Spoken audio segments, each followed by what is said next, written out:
Hey guys, Josh here from Mixing Mango, and I'm doing a Slayer task in old school, got a Crocodiles task. This is a lot of effort, it's like my third trip, and I've got 57 to go, so this will definitely take a while. I didn't even know this was a task, to be honest, but I am now 72 combat, so I can go to Cheldar, I think's the name of the Fairy Slayer Master, and hopefully get some better tasks from her. But what I wanted to talk about was sort of the economy and the recent money sinks Jagex have been putting in the game. So I was watching a Runescape live stream today. It was like a 2-year-old one of them killing necks, and the opponent's plate body back then was around 600, not 600, was around 850 mil, almost 900 mil. The Torva plate body was about 650 mil. If you look at the prices today, opponent's body is about 22 mil.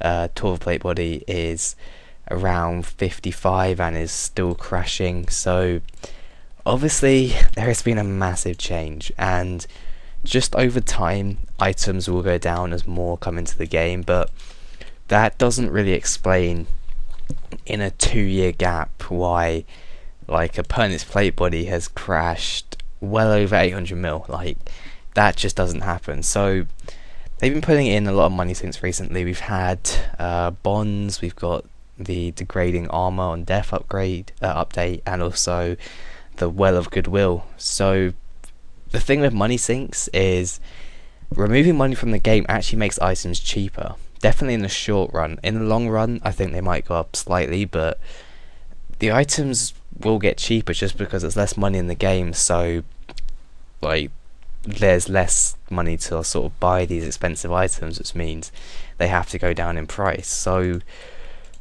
money sinks aren't really helping. The main thing we do need is an item sink, and items come into the game every day, especially like next items. So really, if they were to take items out, then obviously the opponent's plate body wouldn't go back up to like 800 mil, but it would definitely start rising again, just because there's too much stuff coming into the game. So the way to do this, I'm not really sure. I know the inventor skill coming out next year is going to feature some kind of item sync, so that's going to be really good.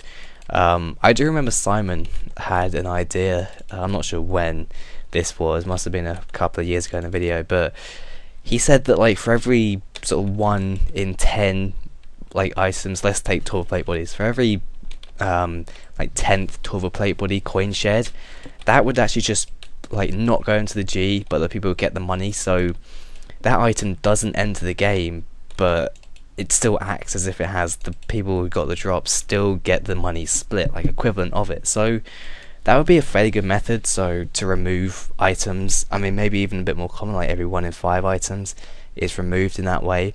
That would be quite a good method, but I think Jagex said they don't really want to mess with the economy in that sort of way, just because they want the price of items to be decided by the player.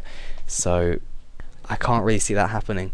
But an item sink is definitely what we need at the moment. I don't know if they got any more money sinks in mind, but if they can get an item sink out before the inventor skill, because it really is needed. If you just see the prices of next sets and a lot of stuff in general, it would be nice if they do find a way to sort of make this money sink, or this item sink rather.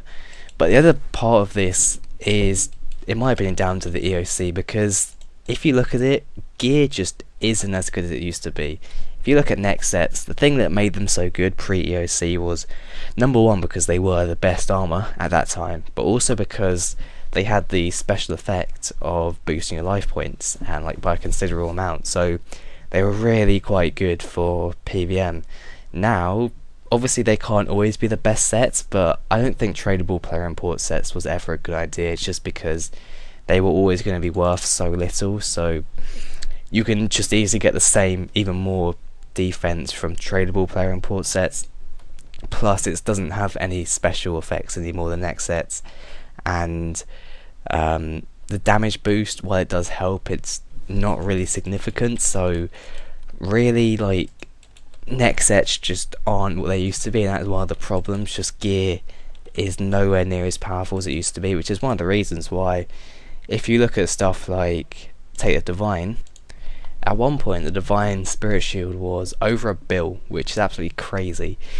About around like before the EOC was announced, it was about 600 to 500 mil. So still a fair bit. If you now look at it, I think when the EOC was released, it dropped to about like 250, and then at the moment it's at about like 60 mil. So really, it's nothing compared to what it used to be. But the problem is, shields again just aren't useful in any way really. Like, even for tanking, you can dual wield tank a lot of bosses. Like, I dual wield tank Nex most of the time. For KK, I know people normally do that for DPS. Like, shields just aren't needed. Even like pre-EOC, you would have to use a shield. Like, a Divine was used for every style, and like that was just the go-to thing really. But I guess for melee you had defenders as well, but really shields were just so useful because you didn't have dual wielding. So the thing that is kind of easier to fix. I think they just need to make items a lot more useful. These high level gears, they need to, so for shields, they need to design bosses with shields in mind. So it should be the boss, like they design it as if you're using a shield. So if you don't use a shield, you get the extra DPS, but you're going to be hit a lot. If you do use it, you'll be hit like an average amount, plus you got the use of shield abilities as well. So I mean, that's sort of how I would do it for bosses. In terms of other gear, I mean, set effects are a nice way of sort of keeping the value, because obviously stuff can't be, like, as new armor's released, they can't just keep making the same stuff. Sort of like the best, like, next sets can't always be the best, but set effects definitely help with that. Also, just making the new sets actually valuable, like player import sets. They were never going to be expensive. Like, armor should, sort of a new set should be a good 100 mil more expensive than the lower tier version of it. So that was never going to happen, because player imports armor is fairly easy to get if you've got the levels. But really, they do need to sort of just sort out how useful gear is, because it's nowhere near as good as it once was. But what do you guys think of this? Do you kind of like gear being worth less, or do you prefer it when like next sets like $1 billion for the whole thing, and like spirit, like shields are actually worth a lot, that kind of thing? Because I do personally prefer it when armors are worth a lot, because it gives you something to work for, and it's even just more rewarding. Like, when you do have the set, you can just walk around saying you just are a beast really. But yeah, I mean, I do prefer it when stuff is expensive, because like, even if next sets were $1 billion a piece, I couldn't afford that, but I kind of enjoy the fact that I'd have to stick with bandos, just work my way up, do a whole load of necks just to make that kind of cash. But I guess that's probably not for everyone. But what do you guys think? Do you think items should rise in price, and sort of what they should do to make that happen? But I hope you guys enjoyed this video, and I'll see you later.